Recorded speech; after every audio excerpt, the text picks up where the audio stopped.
Please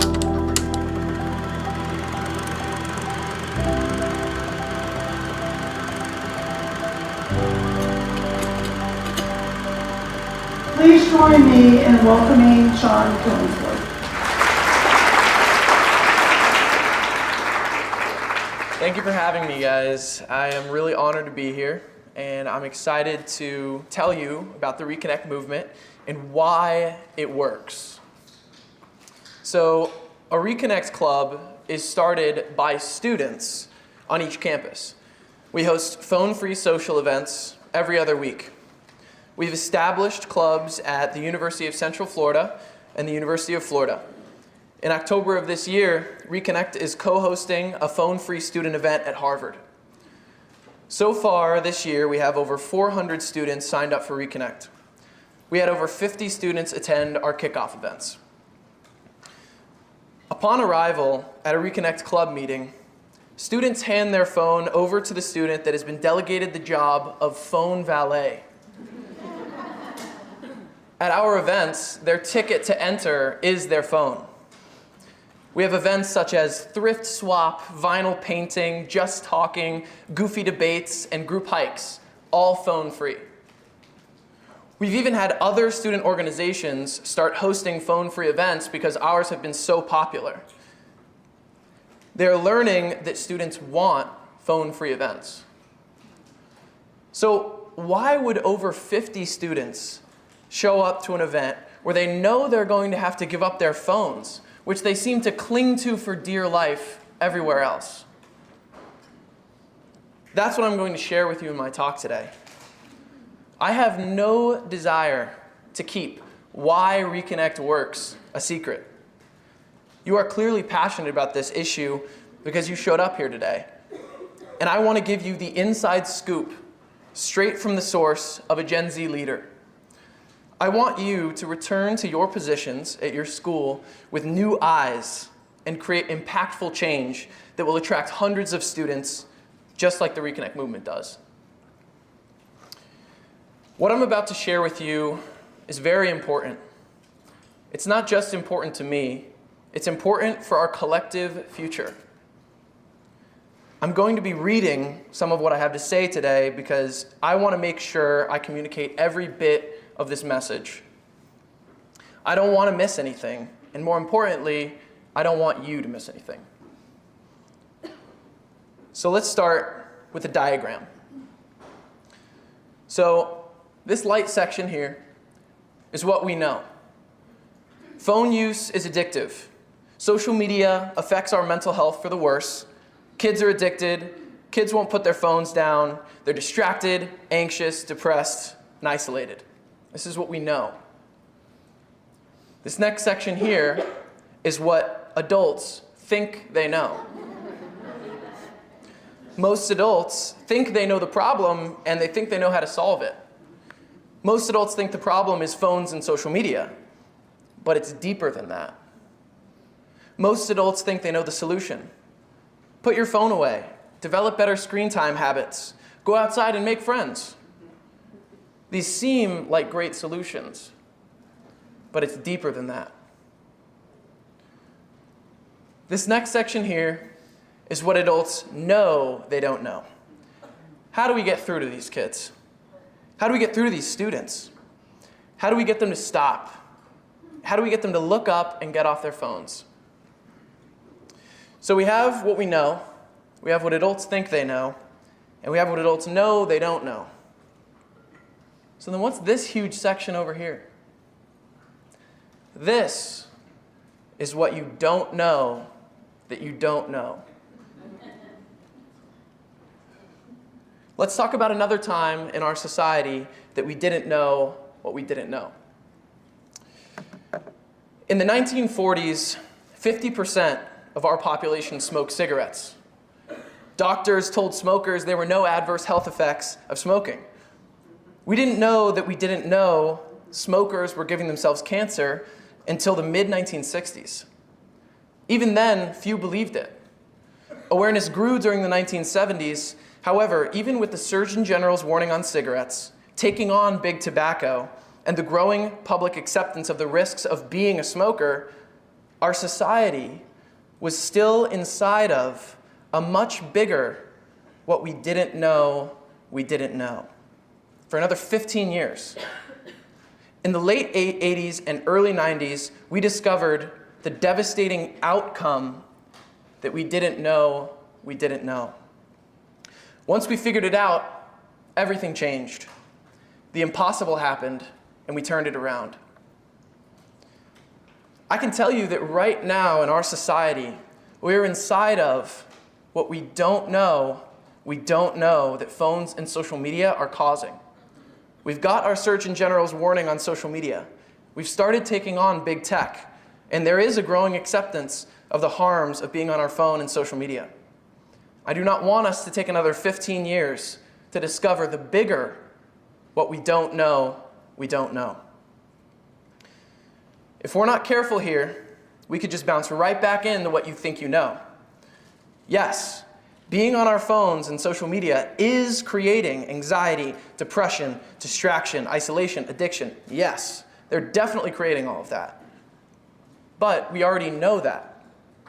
We need to go past that. What is the devastating outcome that we don't know we don't know?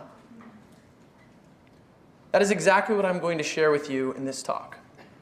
Because Gen Z has been inside of what you don't know you don't know. And I'm here to share with you from the inside. I'm going to share some of my generation's experience with you, and I want you to try and listen with empathy and understanding. Because it's common for other generations to look down on my generation with judgmental eyes because of how we interact with the world. You know the old saying that if you really want to understand someone, you have to walk a mile in their shoes. So please, let's walk a mile in Gen Z's shoes. I'm going to share 3 things with you to help you get an idea of what our experience actually is. Let's talk about the environment my generation has grown up in. The environment for social connection is a wasteland. I want you to hear that word, wasteland. There's no way in this short time for me to cover the complexity and depth of what the wasteland is and what it is like to live there in that polluted environment. It will be difficult for you. You grew up in a thriving social savanna. So it will be difficult to imagine with me what it is like to grow up in a wasteland desert of social connection. So I'm going to just list some of the features. Please know that this will only be skimming the surface of the reality of the wasteland. For my generation in this wasteland, if we put our phones down, there's no one to talk to because everyone else is on their phone, and we are seen as suspicious when we're not on our phones. If I want to go up and talk to somebody, I have to get past the barriers of their AirPods and their phone. On top of that, my entire attempt at connecting with them is received as an intrusion. This is what makes it tough to do those seemingly simple suggestions we were given. Start a conversation, etc. This is the deeper issue of why we're not doing these things. If we do anything social, we feel pressure to film it and post it. So we are not actually enjoying it, because while we're doing it, we're only thinking about how it will be judged. Even if we're not the ones filming, doing anything social feels like a danger, because 1, we will be filmed and publicly posted on social media, or we could be made a laughingstock. What was supposed to be just a fun moment is now something for viewers to at best comment on and at worst weaponize. So we constantly have to be on stage for everyone we know, who all of our friends know, our entire school, and in some heartbreaking situations, the entire internet. This would be anxiety-producing for any human, but even more so someone who's 13, 15, 19. We aren't built to handle this level of scrutiny every single day. And 3, We never get a break from this. So even socializing feels like a danger because you're constantly anxious someone will film you. Imagine living a life where you're constantly being filmed. How would you behave? Would you be stressed about every move you make? Would you have anxiety? Would you be able to just goof off and have fun with your friends? We are forced to trudge through the toxic, addicting environment of our phones and social media to get any of our social needs met. Because if we don't go that route, there's nothing else, no other option. Trying to connect without phones is not a real option for us. If I approach somebody in person who I don't know, in my generation, most people will receive that as an aggressive interaction and will immediately be on guard and try to get out of that interaction as quickly as possible. We are not just overly sensitive people who can't handle life. This is not normal life. We are not in a normal social environment. We do not live in a thriving social ecosystem. We're trying to survive in a social wasteland. It's not that we just want our phones and we just simply won't stop using them. We're trapped. How would you like it if the only acceptable way to get to know someone was over Zoom? I heard so many adults complaining about being trapped in Zoom meetings during the pandemic and that they couldn't wait to be in person again. That was your 1-year experience with the wasteland. Welcome to our childhood and adolescence. That's all we've ever had. Okay, now you understand the social environment of my generation.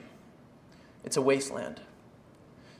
The second thing you need to understand is the development of the kids in my generation. All of us grew up in this social wasteland that I described. We didn't grow up in an optimal environment for normal, healthy development as a child. So our development has been affected. Here's an analogy so you understand what I'm saying here. I want you to understand why the impact of phones and social media on my generation is so different than it has been on your generation. When phones hit you guys, you were an oak tree. Full grown, full branches, you had yourself all rooted, you were good to go. When it hit us, we were saplings. If you hang a tire swing on an oak tree, it can handle the weight of that. It's not really going to do a whole lot. It's not going to influence the tree. But you put a tire swing on a sapling, it's going to bow under the weight of that. It's going to affect the way that tree grows. If an adult picks up smoking, not good. It's terrible for you and not a good health choice. But a 12-year-old picks up smoking, that has a much bigger impact because of the time in their life that it hit them. Phones and social media came at us at a different point in our development. So it has a huge impact on us and a very different impact than it had on you. Let me give you the second analogy for development. Imagine a chicken that is free range. It's outside, it's scraping at the ground, it's picking up little scraps, running around looking for its food, hanging out with other chickens. It's doing what chickens do. Well, you've seen the sad videos of the chickens that live in cages, right? They never step foot outside. They just stay in a tiny little cage. And more than that, they never eat anything that's normal. They just eat feed.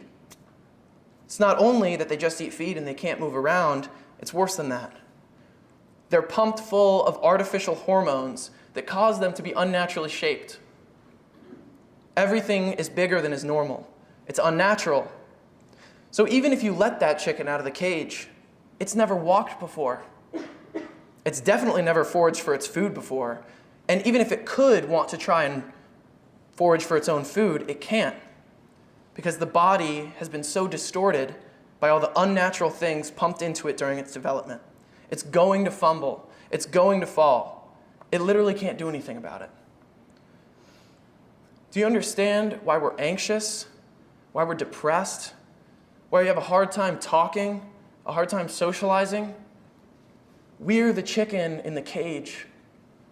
We've been pumped full of unnatural experiences. and been deprived of natural experiences.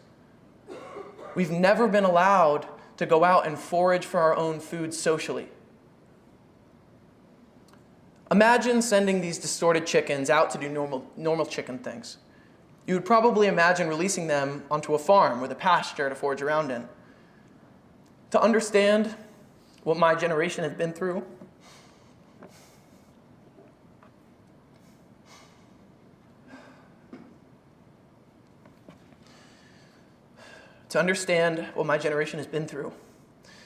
you need to imagine releasing those distorted chickens into a polluted wasteland. How well do you think those chickens are going to do? Even when we look away from our phones, there is nothing out there to go to instead. It's a social wasteland. What is the likelihood of surviving, much less thriving?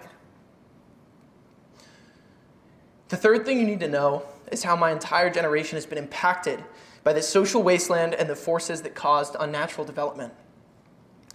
Imagine growing up in a social wasteland, being unnaturally stimulated, forced into addictive, hostile environments at a young age when you're most impressionable, and forming your sense of self.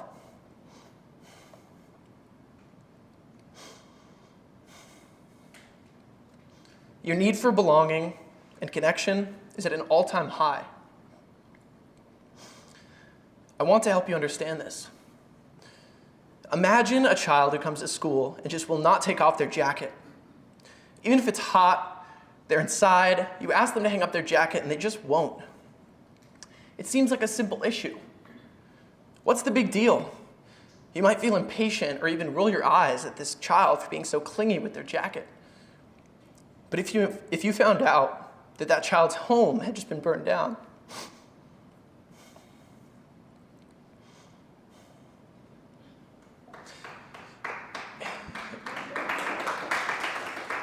if you found out that that child's home had just been burned down and they lost everything in that house fire and that jacket is the only thing they had left, you might understand why they're having such a hard time parting with their jacket. It's the only thing helping them feel safe. My generation had our entire childhood and adolescence burned down.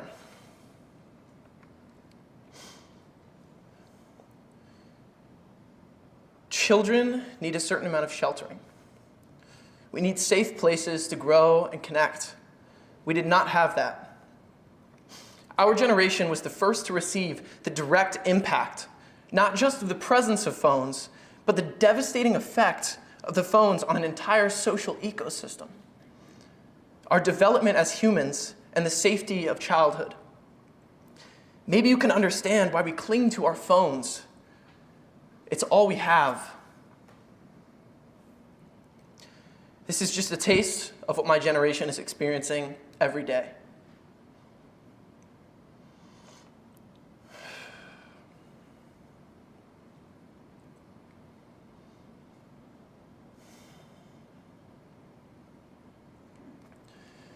So what is all of this? What created the environment and experiences that I just described? What hung that heavy tire swing on us before we were strong enough? What kept us in social cages? What burned down the safety of our childhood? When you bring this into a social setting, everything changes. This device is radioactive in a social environment.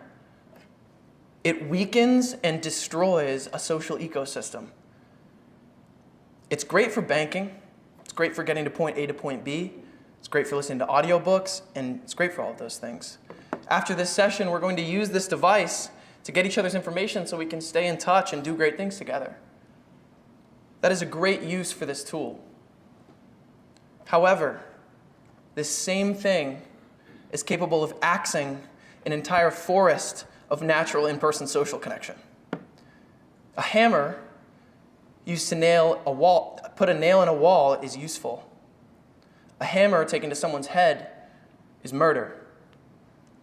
A couple of drinks with friends is a good time. A couple of drinks while driving is dangerous. We're taking this behind the wheel in social settings and expecting a good time and wondering why we're ending up instead with the wreckage of isolation and loneliness. We wonder why using this to build connection is leaving us maimed. We unknowingly allowed an invasive species into our ancient forest of human connection. We are now facing the consequences of that. I'm inviting you to make this connection with me. The presence of this device in social settings has polluted our social environments to the point of collapse. I'm going to say that again. The presence of this device in social settings has polluted our social environments to the point of collapse. We haven't just lost a couple of species. We've lost the ecosystem that supported in-person social connection. That is gone. We are now living inside the wasteland of that collapsed ecosystem. Everything we're talking about today is evidence of that toxic environment. We all need to understand this.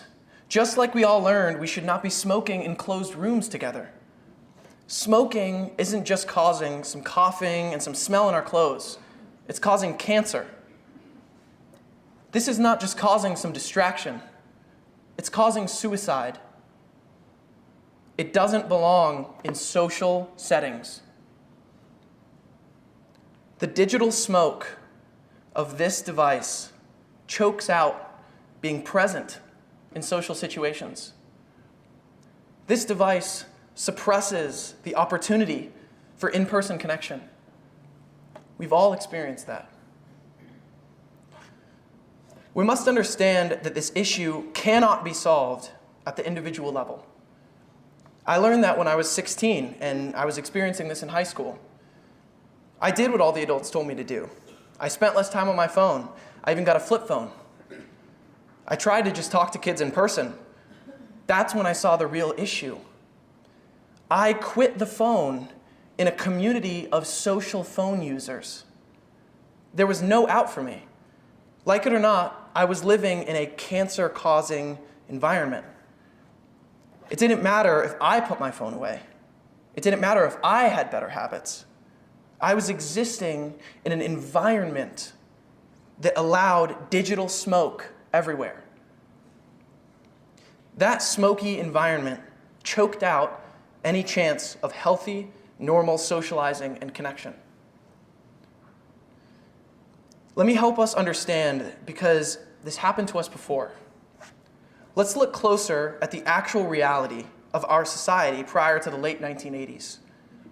At that time, we were putting all of our focus on getting people to change their habits, educate them on the dangers of smoking cigarettes for the smoker's health.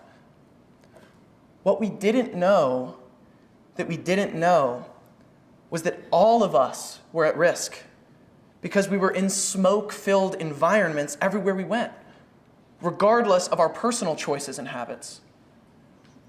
There was smoke in every room, in every building, every restaurant, every plane, every college campus. Every environment was polluted with cancer-causing, health-damaging smoke.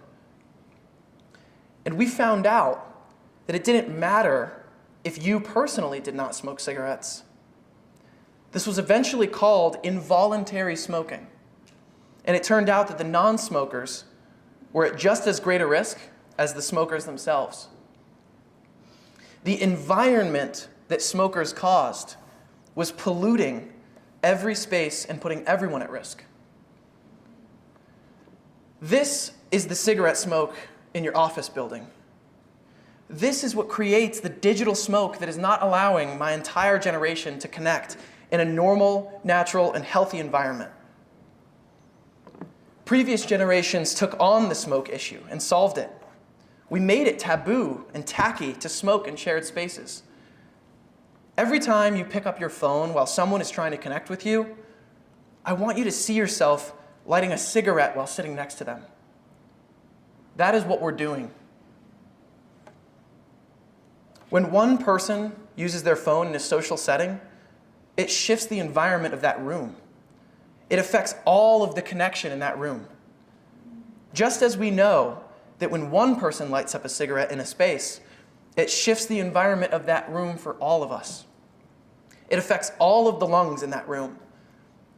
We know that so fully, we no longer allow this behavior. Why? Because we figured out that individual action was creating a health-damaging environment that no one could escape. Once we figured out what we didn't know, we started making the changes. It started with smoking sections in buildings, to stay outside to smoke, all the way to you can't smoke on this entire property.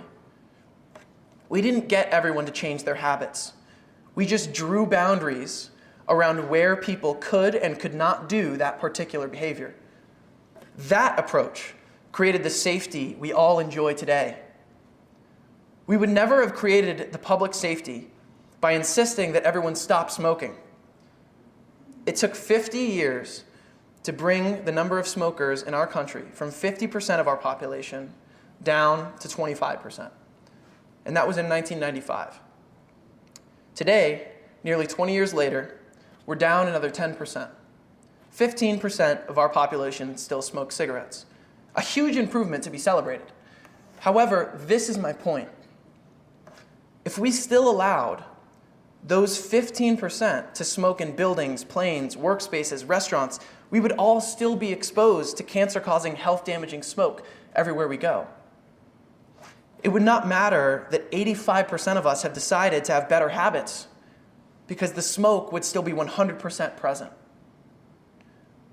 We would all still be forced to be involuntary smokers.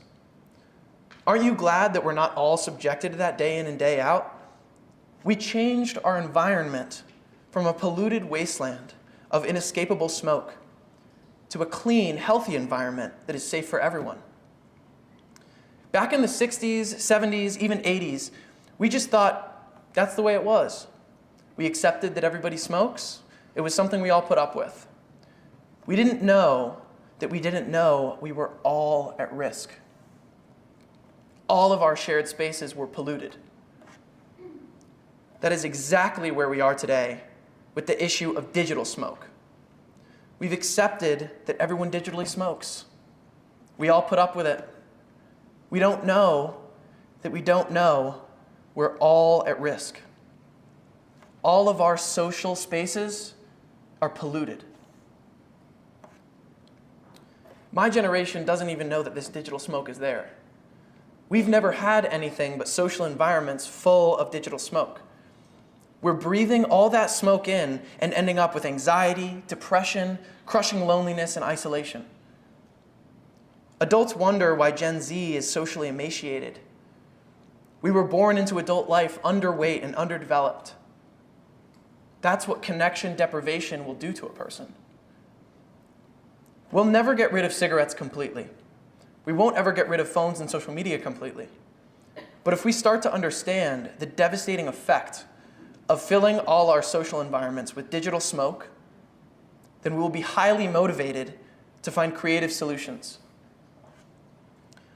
I'm very grateful that I grew up in a time when I could go to any restaurant, school, plane, any building and not be subjected to cigarette smoking. I didn't need to be concerned about the cancer-causing danger of smoke everywhere I went, because our society decided to hold boundaries that protected the environments we all shared. On the other hand, it has been very difficult to grow up in a time when I cannot go anywhere, a restaurant, school, party, even a conversation, without being subjected to digital smoking. I have to constantly deal with the depression and anxiety causing disconnection and isolation everywhere I go, because there are no boundaries that protect the social environments we all share. We can start small. Non-smoking sections in restaurants was a great first baby step. Did people push back? Yes. Did some people roll their eyes at that boundary? Yes. But we can all agree that boundary was worth holding for the sake of all of our collective health. Phone-free classes, phone-free events are a great first step. Will some students push back? Yes. Will some roll their eyes at that boundary? Yes. But I hope you can see today that boundary is worth holding for the sake of all of our collective social health. The students who are addicted and reliant are the smokers, and we need to have compassion for them. It's not an easy addiction to quit. Imagine trying to quit smoking when everyone around you is constantly lighting up. The students who are sick of choking on all this digital smoke are going to be thrilled, and there's more of them out there than you think. What I've found is that once students experience a digital smoke-free environment, they want more. If you give students the environment, a class without their phones, they will socialize. They'll make friends, they'll talk. You don't need to give them a seminar on how to have better phone habits and social skills. Natural and normal human connection springs right back to life in an environment that's not polluted. We're going to look back on this time the same way we look back at the 70s and smoking. We'll be completely and utterly aghast that we ever handed these devices to children, that we required them to use social media to stay informed about events and classes, that we allowed them to use these in social settings. It will be akin to how we look back at pictures of people driving with a beer in their hand. That is absolutely what we are inside of right now. When you look back, when your kids are looking back and asking you, why? Why did you allow us to have that? What will you say? We're at the point where we can't hide behind ignorance anymore. I've told you. There are hundreds of youth organizations shouting this from every angle possible to get adults to listen. Will you have ears to hear? Will you be on the side of history that listened and did everything they could do to do something about it? I hope you will. That's why I'm here. That's why I've spent the last 8 years working on this issue. I was 13. I've spent the last 2 months writing this presentation. I took 3 days off of work, and I got on a plane to come tell you this as a 21-year-old. I should be hanging out with my friends and living a carefree time in my young life. I don't have that luxury. I'm hoping that you will listen to me. Listen to us. I'm not standing here asking you to consider some theory or an idea. I'm asking you to consider real people, real young people. None of these people were ideas. They were living real lives. These are just a few who lost their lives in an inescapable environment of digital smoking. They didn't make it in the social wasteland. The tire swing was too heavy. Please understand, we cannot idea and theory our way out of this. We must take action.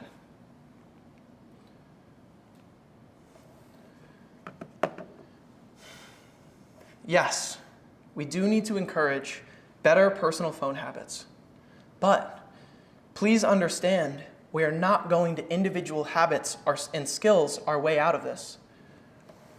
We must coordinate our action to affect our shared environments. I don't want us to sit inside of this for another 15 years. I'm here telling you what we really need. We need your help creating social environments that allow natural, healthy connection to happen. We need digital smoke-free spaces. We need digital smoke-free spaces to be a normal option. We need systems that don't require us to digitally smoke on social media to stay informed. We need systems that don't require us to digitally smoke to verify our existence to go to class. We need you to see that there are not enough spaces that are safe from digital smoke. I know there are some of you out there thinking that what I'm proposing is impossible. That is exactly what someone would have thought in 1971 if I told them that someday there would be no smoking sections in restaurants. They would never have believed that there would be complete bans on smoking in public spaces. And I can guarantee you, they would have told me it was impossible for there to be over 2,500 smoke-free college campuses in our country. And yet, we are living in that reality. Reconnect clubs are a non-smoking section for a student's social life. Students are flocking to us and wanting more. Reconnect works because we are giving students what they truly need: an environment without digital smoke. They can show up, just be, and connect. Sounds super simple, doesn't it? For us, these very basic human experiences feel like a luxury we've never had. I do mean never.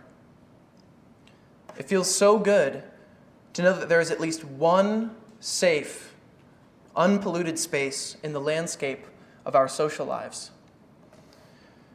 Help us create more. We can fix this. We must. Thank you.